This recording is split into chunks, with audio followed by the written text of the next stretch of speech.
Welcome back to, quite frankly, Phase 1 of the Pistons championship plan is complete as they earned home court advantage throughout the entire NBA playoffs. Now all they've got to do is keep it.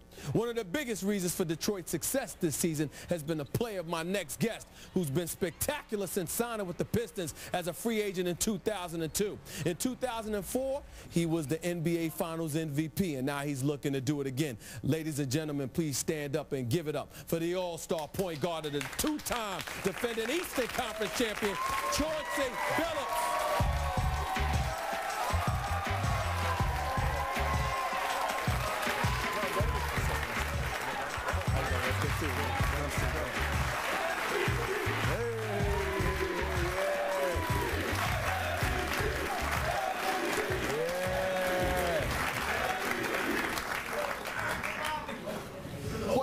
Well, you heard the chants, Chauncey. I mean, you know what you vote for yourself at league MVP? You think you should be the league MVP? Yeah.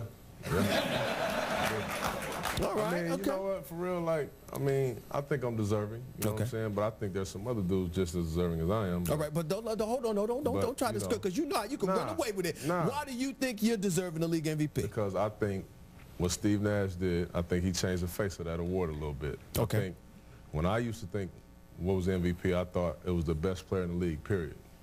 I'm not the best player in the league. I think Kobe is. Okay. Or LeBron right now. But I think Steve Nash changed it a little bit. He was the best player on the best team, on one of the best records. He was a catalyst, and for what he meant to that team, he got that award. And I think if that's the case, I mean, I'm deserving of that. Now, it's hard for me because you know I got to vote. And I look at you, and you're one of my top 5 candidates, Chauncey. But here's where it gets hard. When you bring up Steve Nash, first of all, I don't think that Steve Nash is better than you. Let me just be on the record and say that I don't believe that. And I tell him to his face, I love him, I love his game, but I don't think he's better than you. But he doesn't have Rasheed Wallace, Bennett Wallace, Tayshaun Prince, and Rip Hamilton either. I agree.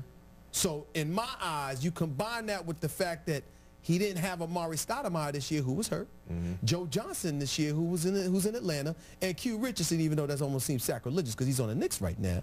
The point is, some of his guys were gone, where your guys were all intact. How do you respond to that? I agree. I mean, he don't got the guys that I have, but I mean, is that my fault? Like, does that hurt? Why does that hurt me? You know what I mean? Why would that gotta hurt me? Because I got a great team. You know what I mean?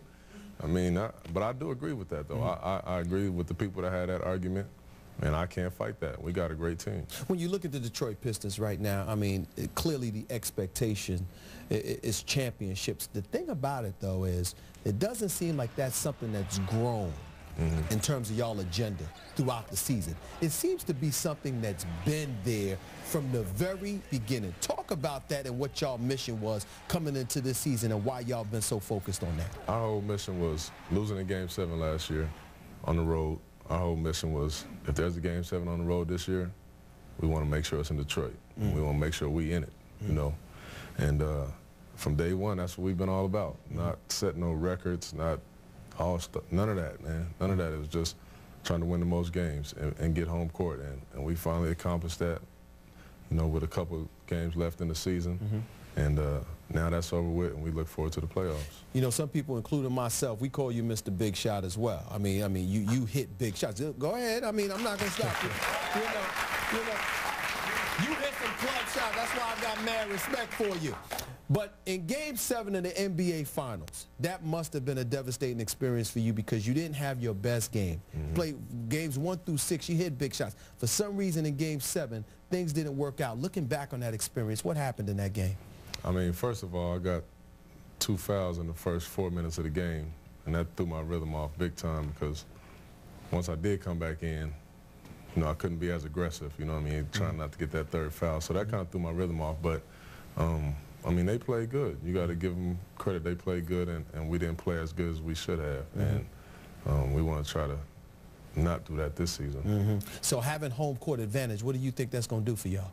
Because y'all did lose Game 5 in the finals last year. Y'all went to San Antonio, won Game 6 before you lost in Game 7. What is home court advantage going to do for y'all this year that it didn't do for y'all last year? Well, I mean, I think, we obviously got the best record at home all season. We got the loudest crowd. We got you know how it is out there. Yes, Lord. You know how it is. So we got a tough building, man. We got a tough building. We're a great home team, and I just like our chances when we playing at home, man. How are y'all different this year? It's the same guys. It's the same crew. Same guys. A year older.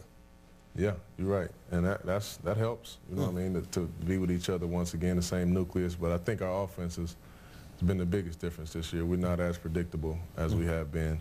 We don't play as slow as we once did. Push the ball up more? Yeah, we get a little, some easier buckets in transition. Well, you averaging about 18 points and over 8 assists. I mean, what has been different about what you've been allowed to do specifically? Well, I think a lot of the onus is on me to make plays now more than ever as far as coming in pick and rolls.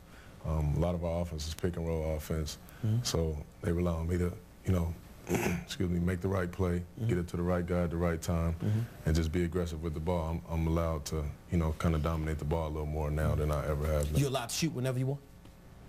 Yeah. Yeah. You got the green light. Flips on as a coach, giving you the green light. I can pretty much shoot whenever I want. Did you ever envision, I mean, you drafted and Rick Pitino, you were in Boston with him, you were in Denver. I mean, did you ever envision that your career would be this way, where you're an MVP candidate and considered one of the premier players in the game today? Did you ever envision your career in the NBA being like this? I never envisioned it being like an MVP candidate, but I envisioned, before I came into the league, I envisioned, being one of the best at some point at my position. Obviously, and going through some of those tough times, it got a little bleak some days, and some dark days, but I envisioned myself as being one of the best. I thought that, talent-wise and the way that I worked, it could happen. Now, you consider yourself one of the best. One of the guys, somebody that a lot of people consider one of the best, is Tony Parker. You might end up meeting him again, sir, in the San Antonio Spurs. Yeah. That's who I'm predicting anyway. Y'all gonna be ready for that one? Listen, man, I picked y'all last year. Y'all, it didn't happen. Now, the year before, when I picked against you, you made me put on a T-shirt over my suit on SportsCenter. So this is what I want you to do. Uh-oh. Pick them so we can win. Because every time you pick us, we lose. So pick them, and then we'll see you with that shirt on. That's what you do. That's low. That's real low. That's the same thing Joe D and Rashid said to me. Why y'all blaming me for? How come y'all can't go out there and win after I pick y'all? Pick them, and then you can have that T-shirt on at the end. Don't worry about it. There you go. Listen, man, before I get out of here, you in town, you're promoting your new Xbox games. Let's talk about that a little bit. Right? Look at this. Chauncey Billups on the cover. Got to have the suit jacket on with the open collar, trying to look all smooth and everything. Yeah. Talk about the game a little bit. Man, it's a hot game. It's NBA Ballers Phenom. Where, it's Xbox. You can get on Xbox and PlayStation 2. It's basketball. It's like NBA meets hip-hop, kind of, Ludacris is one of the mentors on the game, as I am, so you can kind of choose your career path, entertainment, rapping, whatever. I saw you doing karate moves in there. What's up with that? Ain't karate move, man. That's my street moves, man. That's my I'm on that dance floor. But it's a hot game, man. It's off the chain. Y'all should get that. It's gonna be in stores when? It's in stores right now. It's in stores right now? It's in stores right now? Yeah. All right, man. Well, do me a favor, okay? I plan on being in Detroit. I picked Detroit and San Antonio to meet in the finals. Handle your business, You man. do me a favor and pick the Spurs. That's what you do.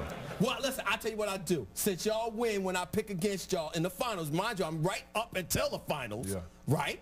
Yeah. If I pick against y'all for the finals, and y'all win, then it's like I got it right, so don't make me wear the T-shirt.